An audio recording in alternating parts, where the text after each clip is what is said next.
Assalamualaikum warahmatullahi wabarakatuh. Bagaimana kabarnya anak-anak? Semoga kita selalu dalam keadaan sehat walafiat.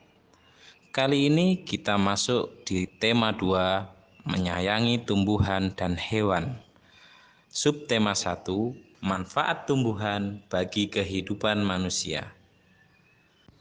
Pembelajaran 4. Bagi kalian yang belum subscribe channel ini, silahkan subscribe dahulu karena subscribe itu gratis. Kemudian like agar kami lebih semangat membangun channel ini. Dayu, Edo, Siti, dan Benny sedang mendiskusikan sebuah dongeng.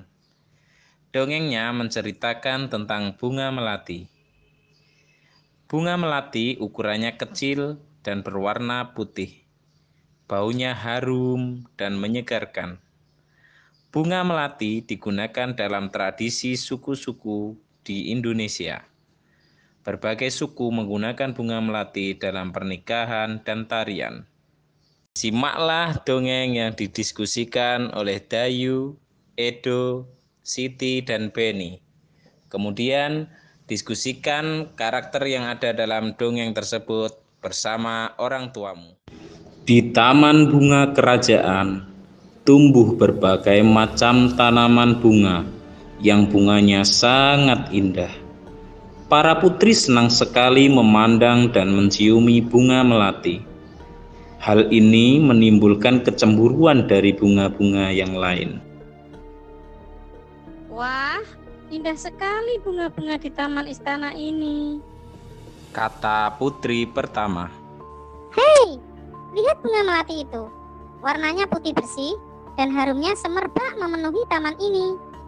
Ucap putri kedua. Putri pertama pun menimpali ucapan putri kedua. aroma melati memang harum. Aku sangat menyukainya. Terjadilah percakapan antara bunga sedap malam, bunga anggrek, dan bunga mawar biru. Aku tak habis pikir, mengapa para putri suka sekali dengan dirimu. Iya, padahal dirimu berbunga kecil, berdaun besar dan berbatang keras. Walaupun engkau harum, namun mudah layu jika dijadikan pajangan di vas bunga. Karena pasti akan terlihat jelek sekali jika sudah layu dipajang di sana. Bunga melati hanya diam dan tetap tersenyum. Senyumnya yang manis membuat keharuman dirinya semakin merebak. Udara di taman bunga kerajaan bertambah wangi dan bertambah banyak kumbang yang datang. Kedatangan para kumbang yang bertambah banyak membuat semua bunga di taman bunga kerajaan menjadi senang. Mereka pun sibuk menyapa para kumbang dan mempersilahkan menghisap sari madu yang ada pada setiap bunganya. Para bunga tentu tidak akan bisa berbunga lagi jika tidak ada kumbang yang datang dan menghisap sari madu mereka. Bunga sedap malam dan bunga lainnya kini telah mengerti kenapa bunga melati sangat wangi sekali. Bunga-bunga yang lain meminta maaf kepada bunga melati atas perasaan cemburu mereka. Kini mereka mengakui bahwa keberadaan bunga melati itu justru harus disyukuri.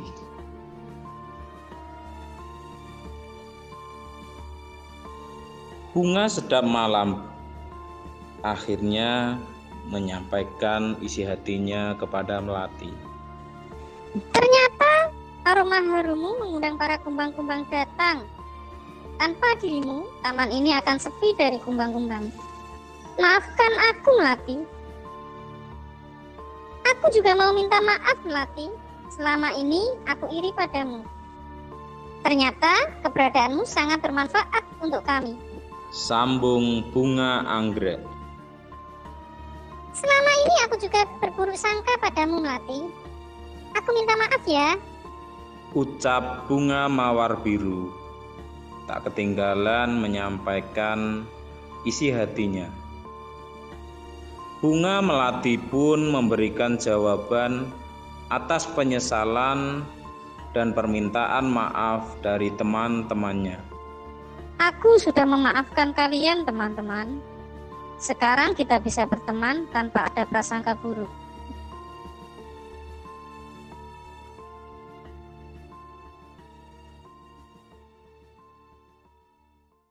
Nah, anak-anak, setelah kalian membaca dongeng yang berjudul Bunga Melati yang Baik Hati, pastinya ada tokoh atau pemeran.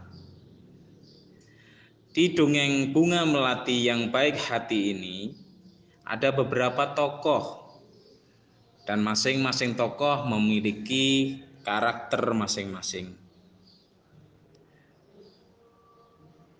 Apa itu karakter? Nah, karakter adalah sifat atau sikap yang dimiliki oleh masing-masing tokoh dalam sebuah dongeng. Di antaranya ada tokoh yang berkarakter protagonis. Tokoh yang berkarakter protagonis akan selalu membawakan karakter baik, sehingga dia disukai atau diidolakan oleh pembaca dongeng. Selanjutnya yang kedua ada tokoh yang berkarakter antagonis. Dia memperagakan atau membawakan peran dengan karakter tidak baik, jahat, sinis, sombong, dan lain sebagainya, sehingga dia biasanya dibenci atau tidak disukai oleh pembaca dongeng. Kemudian ada tokoh yang memerankan karakter tritagonis. Apa itu tritagonis? Tritagonis adalah karakter yang bersifat netral. Biasanya memerankan sebagai penengah. Jadi dia baik pada tokoh protagonis ataupun pada tokoh antagonis. Nah, dalam sebuah dongeng, tokoh protagonis dan antagonis biasanya kebanyakan mereka memerankan atau disebut tokoh utama, ya. Kemudian yang tritagonis biasanya dia memerankan sebagai tokoh atau pemeran pembantu. Namun tidak semuanya seperti itu, tergantung pada penulis cerita atau dongeng. Tergantung penulis ingin menjadikan tokoh utama atau tokoh pembantu itu di karakter tokoh yang mana. Selanjutnya, bunga melati adalah salah satu jenis tumbuhan. Salah satu manfaat tumbuhan adalah untuk keindahan. Di rumah Dayu banyak bunga yang ditanam dalam pot. Dayu senang merawat bunga-bunga dalam pot tersebut. Suatu hari, Dayu sedang merasa bingung. Ia telah memecahkan pot bunga kesayangan ibunya. Ia ingin meminta maaf kepada ibu, tapi takut dimarahi. Bagaimana seharusnya Dayu bersikap? Nah, pernahkah kamu melakukan kesalahan seperti itu? Kalau pernah, apa yang kamu lakukan setelah melakukan kesalahan itu? Kalau kita pernah melakukan kesalahan, sebaiknya kita segera meminta maaf. Karena dengan meminta maaf, kita akan merasa lega. Tidak ada lagi beban rasa bersalah pada kita. Juga hubungan dengan orang lain akan tetap baik. Nah, untuk meminta maaf diperlukan keberanian, ketulusan, serta kejujuran. Anak-anak pemberani akan meminta maaf jika telah melakukan kesalahan. Tentunya dengan kejujuran dan ketulusan. Meminta maaf itu tidak sesimpel dengan kita hanya mengucapkan kata maaf atau maafkan saya. Tapi meminta maaf itu harus mengandung rasa bersalah, rasa penyesalan, dan rasa ingin tanggung jawab. Jadi ketika kita melakukan kesalahan, kita harus merasa bersalah, merasa menyesal, dan muncul niat untuk bertanggung jawab, memperbaiki kesalahan kita, atau bahkan mengganti kerugian-kerugian yang timbul akibat kesalahan kita. Sekarang cobalah kalian membuat kata-kata permintaan maaf yang baik dan tulislah di buku tulis tematik kalian. Misalnya kalian melakukan kesalahan seperti 1. Lupa menaruh remote TV. Yang kedua, tidak sengaja memecahkan gelas ketika makan siang. Yang ketiga, tidak jadi bermain dengan teman karena diajak pergi ke rumah nenek oleh orang tua, padahal sebelumnya sudah berjanji untuk bermain bersama teman. Yang keempat, kamu meminjam penghapus milik temanmu. Ternyata kamu menghilangkan penghapus tersebut. Yang kelima, kamu meminjam sepeda temanmu. Setelah kamu pakai, ternyata kamu terjatuh, sehingga sepeda tersebut rusak pada bagian remnya. Nah, dari permasalahan-permasalahan tersebut, silahkan kalian buat kata-kata permintaan maaf yang baik, yang tulus, yang penuh kejujuran, yang juga ada niatan untuk bertanggung jawab. Sebagai contoh, saya tidak sengaja membuat salah satu halaman buku paket teman saya yang bernama Budi terlepas. Maka dengan kesalahan tersebut, saya harus meminta maaf pada Budi. Tentunya disesuaikan dengan kondisi saya saat itu. Nah, untuk kondisi yang pertama, saya mampu memperbaikinya atau saya bisa meminta bantuan orang lain untuk memperbaikinya.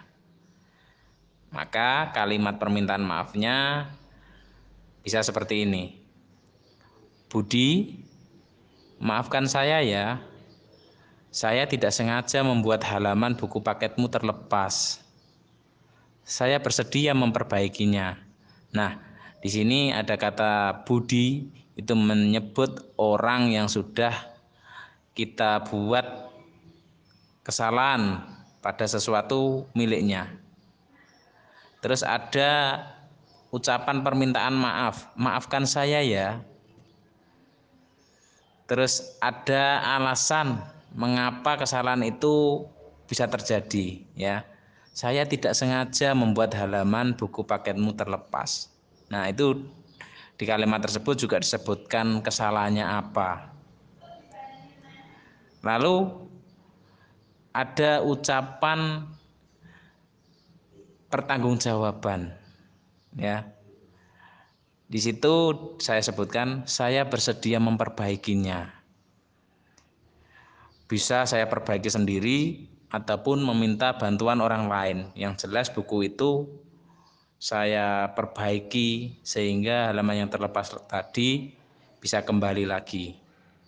Yang kedua, saya dalam kondisi tidak mampu memperbaiki. Nah, seperti ini kalimat permintaan maafnya. Budi, maafkan saya ya. Saya tidak sengaja membuat halaman buku paketmu terlepas. Karena kerusakan ini tidak mungkin diperbaiki, maka saya akan menggantinya dengan buku yang tidak rusak. Nah, di sini dalam kondisi saya tidak mampu memperbaiki, tapi saya mampu menggantinya. dengan buku yang tidak rusak. Bisa dengan buku yang bekas ataupun buku yang baru. Yang penting buku penggantinya adalah buku yang tidak rusak. Masih sama bagian-bagian katanya, menyebutkan nama orang yang akan kita mintai maaf, menyebutkan ucapan minta maaf, menyebutkan alasan kenapa kesalahan itu bisa terjadi, menyebutkan kesalahannya, kerusakannya, dan menyebutkan ucapan pertanggungjawaban. Kemudian yang ketiga, saya dalam kondisi tidak mampu memperbaiki sekaligus tidak mampu mengganti. Dalam hal ini maka kejujuran dan keikhlasan menjadi kuncinya. Contohnya kalimat permintaan maafnya ya, Budi, maafkan saya ya. Saya tidak sengaja membuat halaman buku paketmu terlepas. Kerusakan ini tidak mungkin diperbaiki dan saya tidak mampu menggantinya.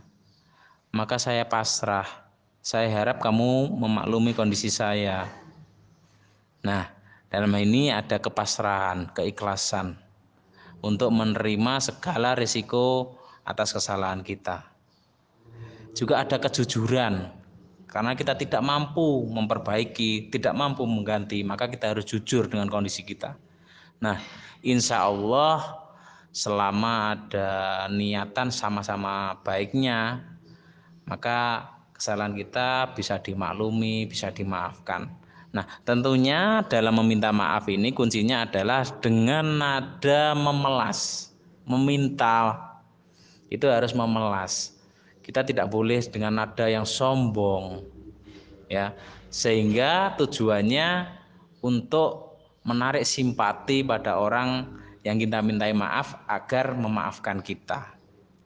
Kembali ke topik manfaat tumbuhan bagi manusia, selain untuk memberikan keindahan bagi lingkungan kita, tumbuhan juga bermanfaat memberikan oksigen dan juga bisa sebagai tempat untuk berteduh dikala sinar matahari sangat terik.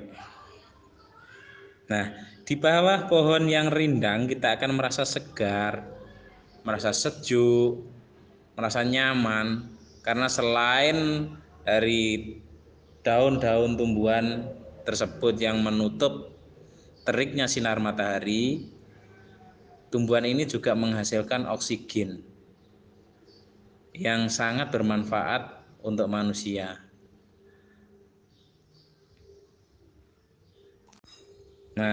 Dayu dan teman-teman di kelas 3 melakukan kegiatan olahraga. Lapangan di sekolah Dayu cukup teduh karena ada beberapa pohon rindang di sekitarnya. Mereka melakukan gerakan seperti gambar berikut ini. Yuk kita simak gambarnya, kemudian kita bisa mengikuti gerakannya.